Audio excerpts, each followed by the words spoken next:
Murliganj railway station पर यात्रियों को मूलभूत सुविधा नहीं मिल पा रही है। बिजली, पानी, शौचालय जैसी मूलभूत सुविधाओं का घोर अभाव देखा जा रहा है। स्टेशन अधीक्षक की माने तो रेलवे स्टेशन का प्रत्येक दिन का रेवेन्यू 1 से 1.5 लाख के बीच का है। बावजूद इसके यात्रियों के लिए सुविधा नगण्य है। इस भीषण गर्मी में यात्रियों के अनुपात में पंखे नहीं हैं। नल से आयन युक्त पीला जल निकलता है। नल जल के रखरखाव या साफ सफाई को लेकर रेलवे प्रशासन काफी उदासीन है। यात्रियों की सुविधा के लिए 4 चापाकल लगाए गए हैं, जिसमें 2 चालू अवस्था में है।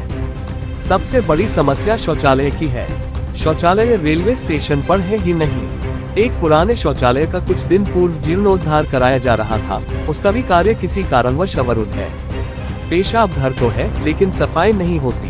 ड्यूटी पर उपस्थित स्टेशन मास्टर ने बताया कि रेलवे की तरफ से सफाई कर्मी का प्रावधान खत्म कर दिया गया है।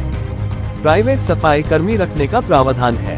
शौचालय से संबंधित समस्या को लेकर उन्होंने कहा कि मुरलीगंज रेलवे परिसर में पे एंड यूज शौचालय का निर्माण कराया गया है।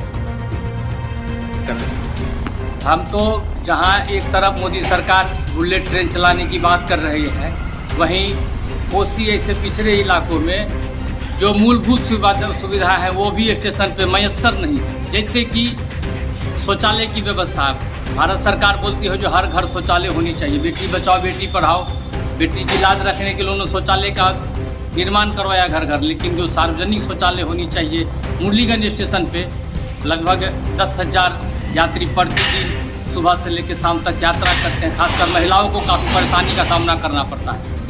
दूसरी बात, यात्री सेट प्लेटफार्म 2 है। यात्री सेट सिर्फ 1 नंबर प्लेटफार्म पे है, वह भी कुछ ही जगहों के लिए।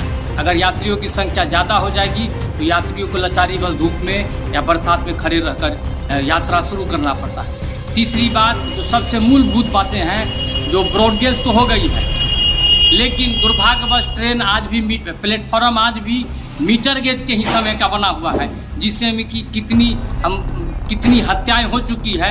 ये हत्याएं इसलिए मैं कहता हूं क्योंकि ये सारी जवाबदेही रेलवे और रेल प्रशासन पर बनती है, भारत सरकार पर बनती है। तीसरी सुविधा है, जब ट्रेन आती है तो लाइट की व्यवस्था रहती है, उसके ट्रेन जाने के बाद कोई भी लाइट की व्यवस्था नहीं रहती है। एक मूलभूत सुविधा है जो मनिहारी से जयनगर जो एक्सप्रेस ट्रेन चलती है जानकी, उसमें सिर्फ स्लीपर है और उसमें उस ट्रेन में एसी बोगी की अति आवश्यक है। ये सब काफ़ी मूलभूत सुविधाएं हैं। और सबसे खराब बात है जो पानी की व्यवस्था समुचित नहीं है, पर्याप्त नहीं है, बड़ा दुख की बात है। इन सब और भी कई हैं जिसमें कि रेवेन्यू के मामले में मुरलीगंज अगर देखा जाए तो हमको जो जानकारी है उसमें लगभग उन्हें 2 लाख रुपया पर डे दे रही है, फिर भी यहाँ प्रतीक्षालय नहीं है। कितनी मूलभूत सुविधाएं हम आपको गिनाएं, जो कि मेरे हिसाब से ये जो भारत सरकार या भाजपा का जो 9 साल बेमिसाल कार्यक्रम है, ये हमको कोसी में कतई कहीं नहीं कोई बेमिसाल नज़र आ रहा है। कोसी में बेमिसाल करने के लिए मूलभूत सुविधाएं रेलवे से रिलेटेड काम करनी पड़ेगी। यहाँ लंबी दूरी की यात्राओं के लिए कोई सी भी ट्रेन नहीं है और बेवजह का सहरसा जंक्शन पे कई ऐसे लंबी दूरी की ट्रेनें खड़ी रहती है, जिसको कि पर्याप्त समय है, वो चाहेगी तो बनमनखी जंक्शन या पूर्णिया कोर्ट से भी उसको एक्सटेंशन करने के बाद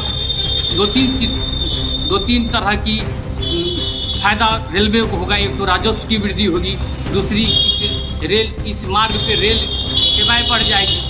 विशेष क्या बोले हम, मूलभूत सुविधाएं काफ़ी दिक्कत है, काफ़ी कष्ट की बात है। आपका नाम? मेरा नाम विकास आनंद, हेल्पलाइन सचिव मुरली।